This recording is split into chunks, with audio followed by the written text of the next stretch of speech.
안녕하세요. 증인입니다.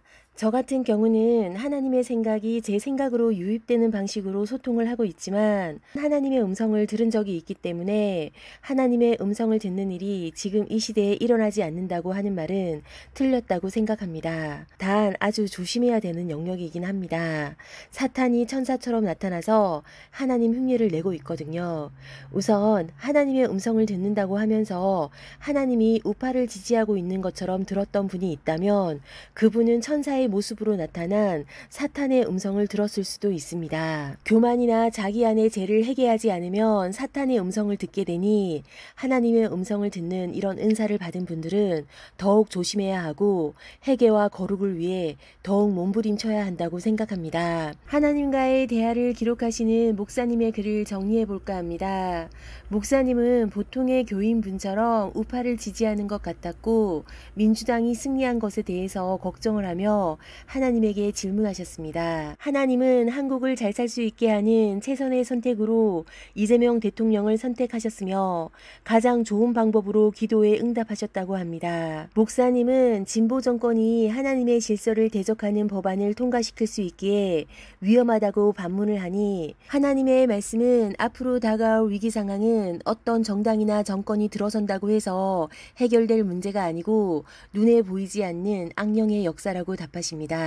최선의 대통령이 들어선다고 할지라도 앞으로 이 세상에 위기가 닥칠 것입니다. 코로나로 온 세상에 하나님이 강력하게 경고하셨지만 사람들은 하나님의 경고에도 여전히 회개하지 않고 있으며 창조주에게 돌아오지 않고 있습니다. 가만히 두면 지옥 갈 수밖에 없는 인류를 향해 하나님은 코로나보다 더 강력한 전염병을 허락하실 것입니다. 그 전염병은 인간이 만든 전염병으로 인간의 죄의 결과물이지만 하나님은 인류를 깨우기 위해서 인간의 죄마저도 사용하셔서 경고하고 계십니다. 하나님이 앞으로 올 위기를 언급하시는데 여기서부터는 제가 알고 있는 위기 상황을 정리해 볼게요. 하나님이 목사님과의 대화에서 이 부분을 구체적으로 언급하지는 않으셨습니다. 흑사병에 가까운 팬데믹이 앞으로 다가올 것이고 백신을 강요하는 법안이 국가의 법보다 우선시되는 유엔의 산하기관인 WHO에서 허가되면서 백신을 맞지 않을 때 제재 조치가 있을 것입니다.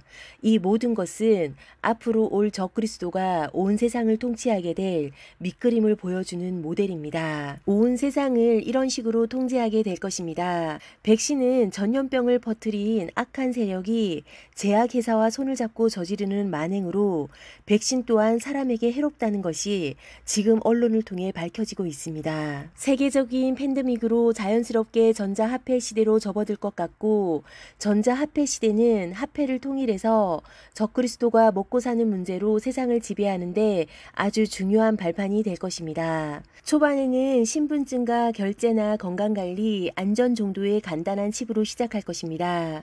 사람들은 편리하고 이점이 많은 칩을 선호하게 될 것이지만 이 생체 칩이 바로 짐승의 표를 적응시키는 준비 단계입니다. 그러다 회사들과 공공기관이 전면적으로 시작하게 되고 유명인들이나 종교 지도자들의 권장으로 이 생체 칩에 대한 두려움은 점점 사라지며 받아들이게 될 것입니다. 처음에는 안전 문제나 투명성 등 천사처럼 다가오지만 사탄의 수법이 바로 선한 의도로 시작하다가 마지막에 본색을 드러내는 수법이니 나중에 이것이 짐승의 표로 둔갑하게 될 것입니다. 이런 일은 우파가 정권을 잡든 좌파가 정권을 잡든 일어날 일이지만 대한민국이 백신이나 생체칩이나 전자화폐 시대에 대해서 깨어있지 못하다면 대한민국은 공중분해될 것입니다. 사탄의 하수인인 적그리스도의 밥이 될 것입니다. 몸에 심는 생체칩이 짐승의 표가 될 때 이 칩은 DNA를 훼손시켜 해결할 수 없는 상태로 사람의 상태를 바꿀 것입니다. 하나님이 구원하고 싶어도 구원할 수 없는 상태가 된다는 뜻입니다. 해결 없는 구원은 없으니까요. 이 칩을 통해 사람의 생각과 감정까지 조절하기 때문에 사람은 좀비와 같은 상태가 됩니다.